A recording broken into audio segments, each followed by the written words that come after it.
The Nightingale by Hans Christian Andersen.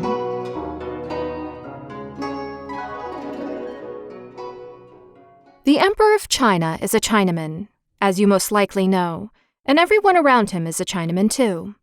It's been a great many years since this story happened in China, but that's all the more reason for telling it before it gets forgotten. The Emperor's palace was the wonder of the world. It was made entirely of fine porcelain, extremely expensive, but so delicate that you could touch it only with the greatest of care. In the garden, the rarest flowers bloomed, and to the prettiest ones were tied little silver bells, which tinkled so that no one could pass by without noticing them. Yes, all things were arranged according to plan in the Emperor's garden, though how far and wide it extended, not even the gardener knew. If you walked on, you came to a fine forest, where the trees were tall and the lakes were deep. The forest ran to the deep blue sea, so close that the tall ships could sail under the branches of the trees. In these trees, a nightingale lived. His song was so ravishing that even the poor fisherman, who had much else to do, stopped to listen on the nights when he went out to cast his nets and heard the nightingale. "How beautiful that is," he said. But he had his work to attend to, and he would forget the bird's song. But the next night, when he heard the song, he would again say, "How beautiful." From all the countries in the world, travelers came to the city of the Emperor. They admired the city. They admired the palace and its garden. But when they heard the nightingale, they said, "That is the best of all." And the travelers told of it when they came home, and men of learning wrote many books about the town, about the palace, and about the garden. But they did not forget the nightingale. They praised him highest of all, and those who were poets wrote magnificent poems about the nightingale, who lived in the forest by the deep sea. These books went all the world over, and some of them came even to the Emperor of China. He sat in his golden chair and read, nodding his head in delight over such glowing descriptions of his city and palace and garden. But the nightingale is the best of all. He read it in print. "What's this?" the Emperor exclaimed. "I don't know of any nightingale. Can there be such a bird in my empire, in my own garden, and I not know it? To think that I should have to learn of it out of a book." Thereupon he called his lord-in-waiting, who was so exalted that when anyone of lower rank dared speak to him or ask him a question, he only answered P, which means nothing at all. "They say there's a most remarkable bird called the nightingale," said the Emperor. "They say it's the best thing in all my empire. Why haven't I been told about it?" "I've never heard the name mentioned," said the lord-in-waiting. "He hasn't been presented at court." "I command that he appear before me this evening and sing," said the Emperor. "The whole world knows my possessions better than I do." "I've never heard of him before," said the lord-in-waiting, "but I shall look for him. I'll find him." But where? The lord-in-waiting ran upstairs and downstairs, through all the rooms and corridors, but no one he met with had ever heard of the nightingale. So the lord-in-waiting ran back to the Emperor and said it must be a story invented by those who write books. "Your Imperial Majesty would scarcely believe how much of what is written is fiction, if not downright black art." "But the book I read was sent me by the mighty Emperor of Japan," said the Emperor. "Therefore it can't be a pack of lies. I must hear this nightingale. I insist upon his being here this evening. He has my high imperial favor, and if he is not forthcoming, I will have the whole court punched in the stomach, directly after supper." "Chingpi," said the lord-in-waiting, and off he scurried up the stairs, through all the rooms and corridors, and half the court ran with him, for no one wanted to be punched in the stomach after supper. There was much questioning as to the whereabouts of this remarkable nightingale, who was so well known everywhere in the world except at home. At last, they found a poor little kitchen girl who said, "The nightingale? I know him well. Yes, indeed he can sing. Every evening I get leave to carry scraps from my table to my sick mother. She lives down by the shore. When I start back, I am tired and rest in the woods. Then I hear the nightingale sing. It brings tears to my eyes. It's as if my mother were kissing me." "Little kitchen girl," said the lord-in-waiting, I'll have you appointed scullion for life. I'll even get permission for you to watch the Emperor dine, if you'll take us to the Nightingale, who is commanded to appear at court this evening." So they went into the forest where the Nightingale usually sang. Half the court went along. On the way to the forest, a cow began to moo. "Oh!" cried a courtier. "That must be it. What a powerful voice for a creature so small. I'm sure I've heard her sing before." "No, that's the cow lowing," said the little kitchen girl. "We still have a long way to go." Then the frogs in the marsh began to croak. "Glorious," said the Chinese court person. "Now I hear it, like church bells ringing." "No, that's the frogs," said the little kitchen girl. "But I think we shall hear him soon." Then the Nightingale sang. "That's it," said the little kitchen girl. "Listen, listen. And yonder he sits." She pointed to a little gray bird high up in the branches. "Is it possible?" cried the lord-in-waiting. "Well, I never would have thought he looked like that. So unassuming. But he has probably turned pale at seeing so many important people around him." "Little Nightingale," the kitchen girl called to him, "our gracious emperor wants to hear you sing." "With the greatest of pleasure," answered the Nightingale, and burst into song. "Very similar to the sound of glass bells," said the lord-in-waiting. "Just see his little throat, how busily it throbs. I'm astounded that we have never heard him before. I'm sure he'll be a great success at court." "Shall I sing to the emperor again?" asked the Nightingale, for he thought that the emperor was present. "My good little Nightingale," said the lord-in-waiting, "I have the honor to command your presence at a court function this evening, where you'll delight His Majesty the Emperor with your charming song." "My song sounds best in the woods," said the Nightingale, but he went with them willingly when he heard it was the emperor's wish. The palace had been especially polished for the occasion. The porcelain walls and floors shone in the rays of many gold lamps. The flowers with tinkling bells on them had been brought into the halls, and there was such a commotion of coming and going that all the bells chimed away until you could scarcely hear yourself talk. In the middle of the great throne room, where the emperor sat, there was a golden perch for the Nightingale. The whole court was there, and they let the little kitchen girl stand behind the door, now that she had been appointed imperial pot-walloper. Everyone was dressed in his best, and all stared at the little gray bird, to which the emperor graciously nodded. And the Nightingale sang so sweetly that tears came into the emperor's eyes and rolled down his cheeks. Then the Nightingale sang still more sweetly, and it was the emperor's heart that melted. The emperor was so touched that he wanted his own golden slipper hung around the Nightingale's neck, but the Nightingale declined it with thanks. He had already been amply rewarded. "I have seen tears in the emperor's eyes," he said. "Nothing could surpass that. An emperor's tears are strangely powerful. I have my reward." And he sang again, gloriously.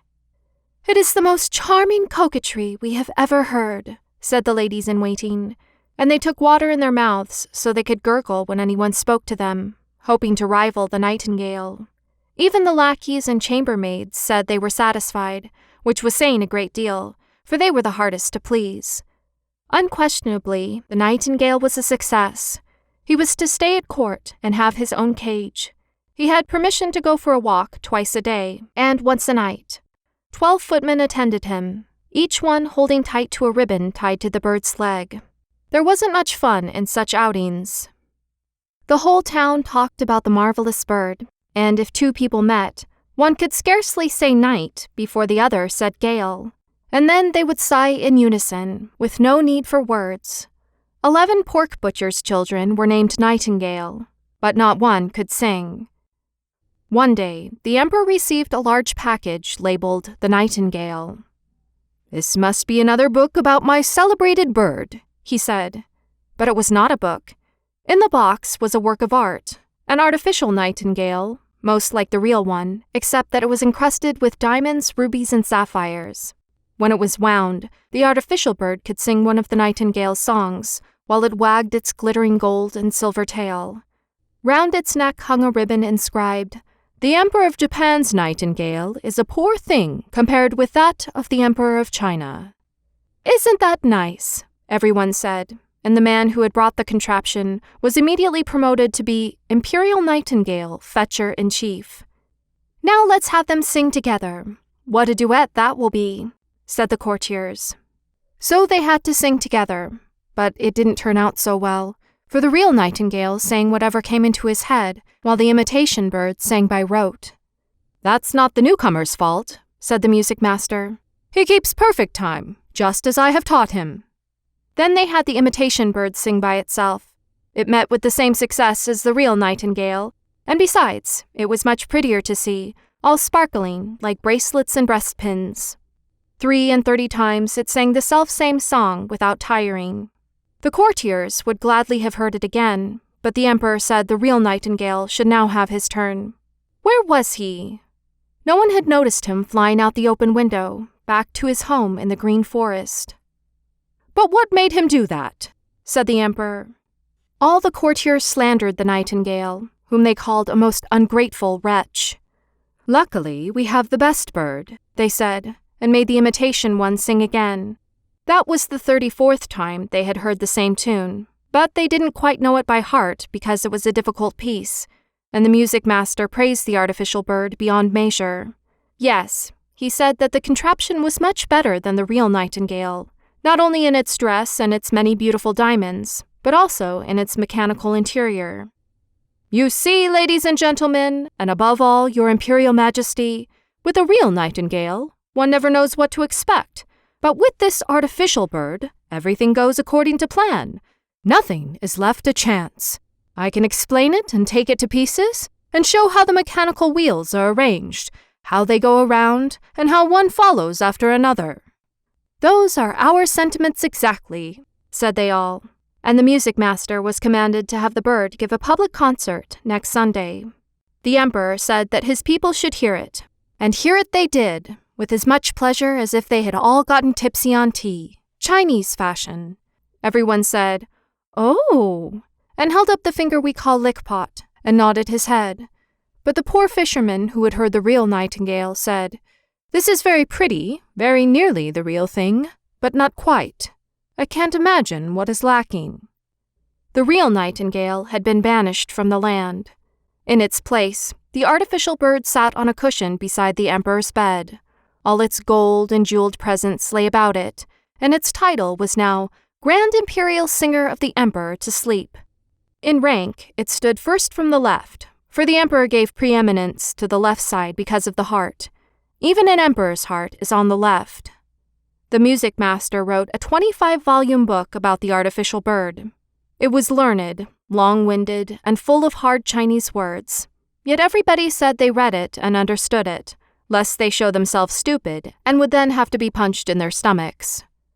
After a year, the emperor, his court, and all the other Chinamen knew every twitter of the artificial song by heart.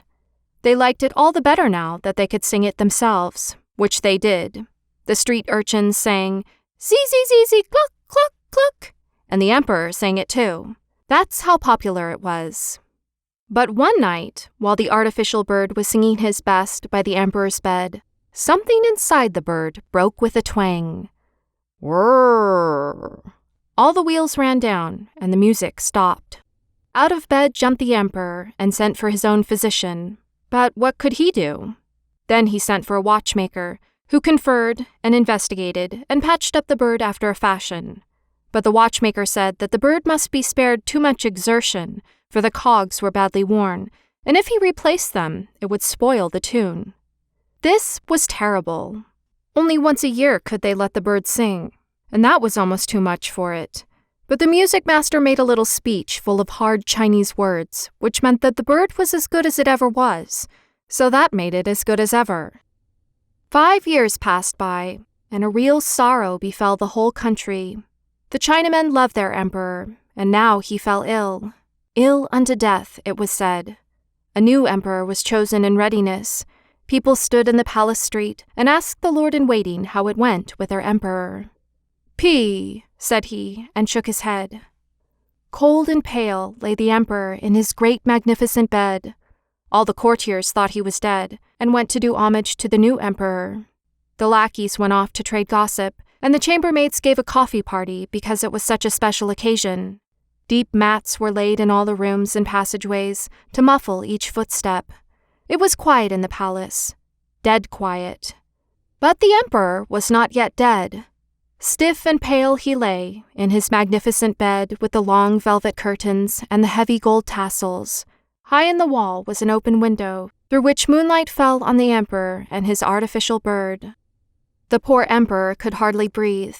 It was as if something were sitting on his chest. Opening his eyes, he saw it was Death who sat there, wearing the emperor's crown, handling the emperor's gold sword, and carrying the emperor's silk banner. Among the folds of the great velvet curtains, there were strangely familiar faces. Some were horrible, others gentle and kind.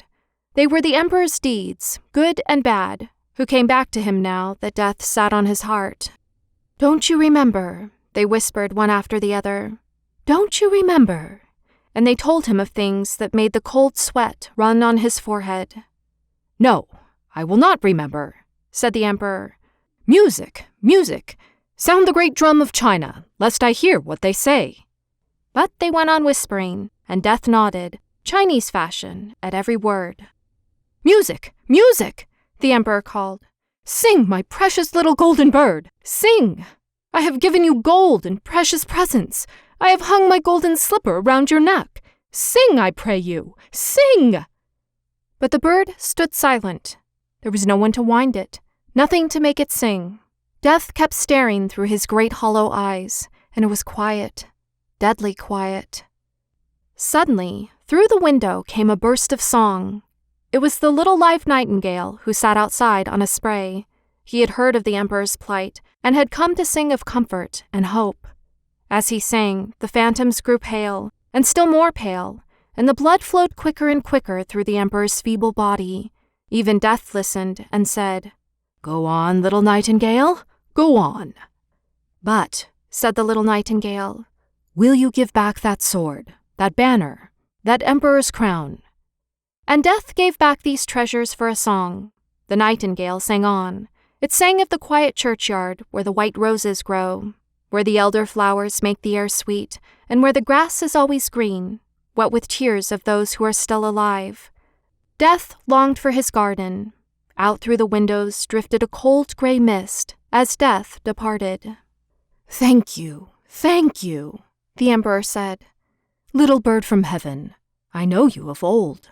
I banished you once from my land, and yet you have sung away the evil faces from my bed and death from my heart. How can I repay you?"